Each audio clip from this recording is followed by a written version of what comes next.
खड़े खड़े रह रे दीन बंधु ये क्या है। भगवान बोले बलि अभी क्या तुमने देखा है। अरे बोले खाता खत्म हुआ थोड़ी सी अरे तो कान तू तीर कदम ये आदि कदम और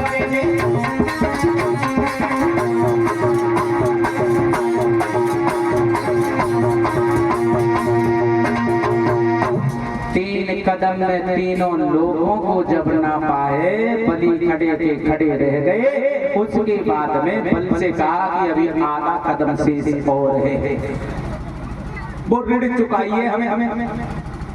प्यारे श्रोताओं, बल ने कहा प्रभु अब तो मेरे पास कुछ है नहीं, अब क्या करें।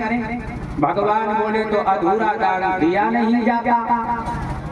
बताओ तुम मना कर दो, अगर तुम दुखी हो तो हम मना कर देंगे, हमें कुछ नहीं चाहिए। बलिराज मेरी बात सुनो, दान वही बलिराजा और जो दानी ने दुख नहीं माना है, और दान देखते दुख भवो तो दान नहीं जुर्माना है।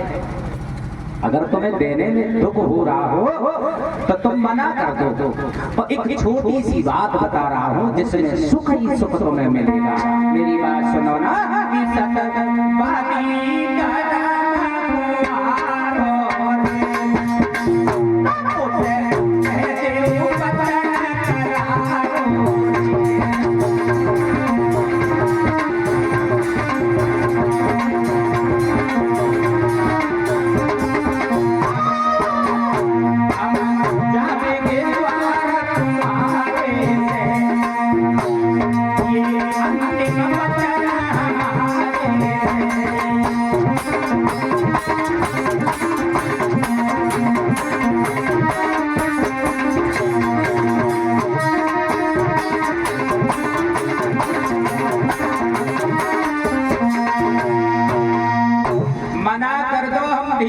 चुपचाप निकल जाएंगे, किसी को नहीं बताएंगे कि आपसे हमने क्या दिया था और आपने हमें क्या दिया था।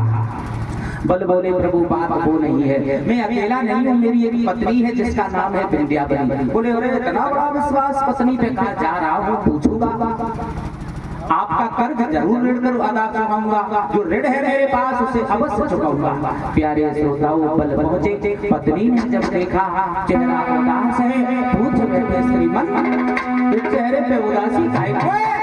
आज के पहले जब आते थे ना चेहरा फूल की तरह नजर आया करता था, काहे को उदास? बोले कि किस कारण से प्रीतम प्यारे की बात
मुरझाया काहे को है? आज से पहले जब आते थे तो चेहरे पे उदासी कभी नजर नहीं आती थी। तो बलि बोले महारानी क्या बताऊं, अपनी बात में फंस जाना ही सबसे बड़ी भूल होती है और अपनी बात से निकल जाना ही सबसे बड़ी जीत होती है।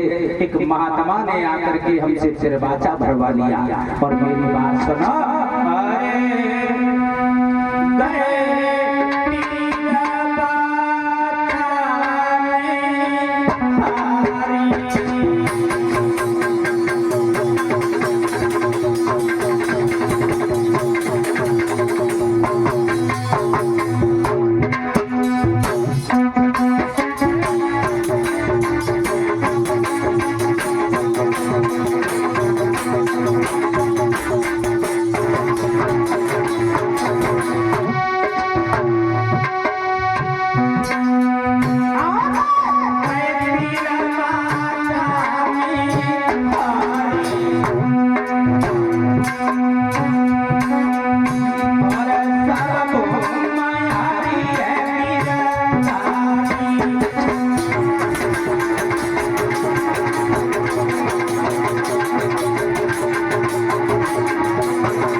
महात्मा ने आकर के हमसे चिरबाचा भरवाया, 3.5 कदम पृथ्वी मांगी, लेकिन 3 कदम में ही तीनों लोगों को नाप लिया।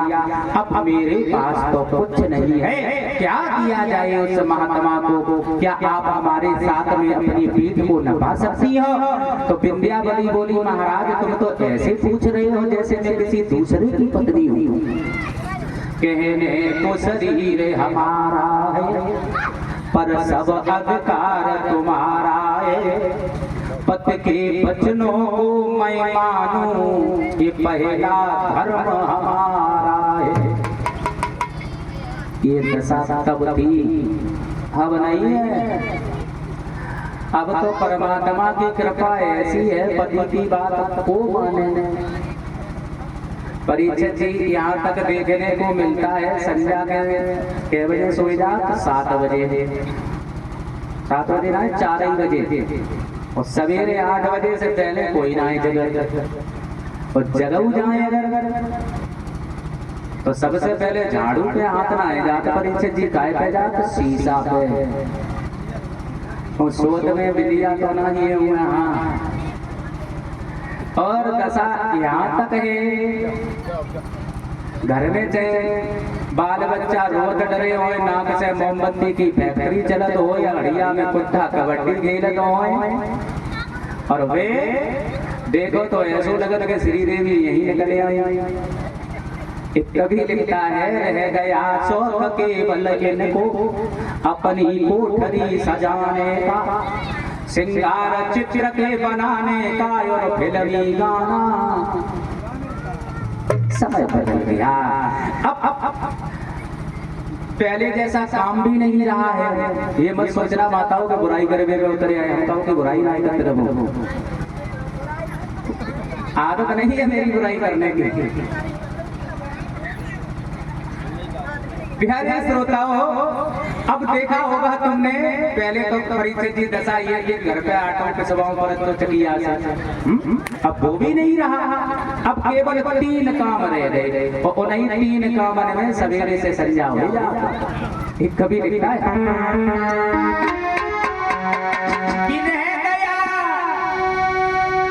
केवल 3 काम, क्या पपी से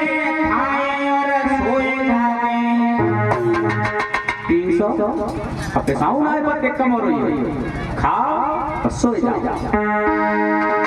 और रोई धोई इन 3 काम में सुबह से संध्या हो जाए।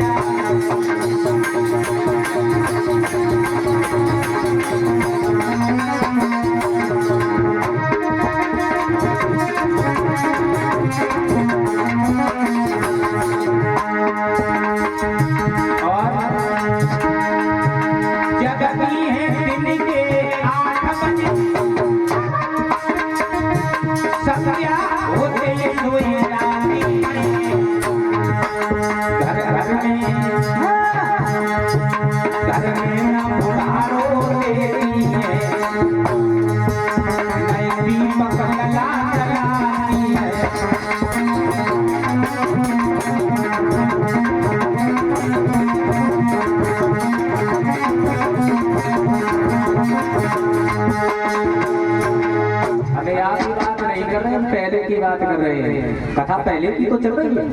हाँ, तुम लोग बुरी काहे काहे मान जा। प्यारे श्रोताओं, आइए उसी जगह विंध्यावली से कहा है तो विंध्यावली ने कहा प्रभु ये शरीर हमारा है लेकिन अधिकार तुम्हारा है, तुम जो बताओगे हम उसी बात पर आपकी आज्ञा का पालन करेंगे। प्यारे श्रोताओं, आज जब ऐसे शब्द कहे हैं तब विंध्यावली दरवाजे पर पहुंची। हाँ, कोई बात नहीं। प्यारे श्रोताओं, जब दरवाजे पे पहुंची, महात्मा को देखा तो एक बात पूछी है विंध्यावली ने, हमें ये बताओ। महात्मा जी बोले पूछो, क्या पूछना है? तो कहा ये बताओ, धन बड़ा होता है या फिर धनी? तो भगवान ने, महात्मा बने हुए परमात्मा ने जवाब दिया, धन और धनी में उतना ही अंतर है जितना नौकर और मालिक में होता है। धन छोटा होता है, धनी बड़ा होता है।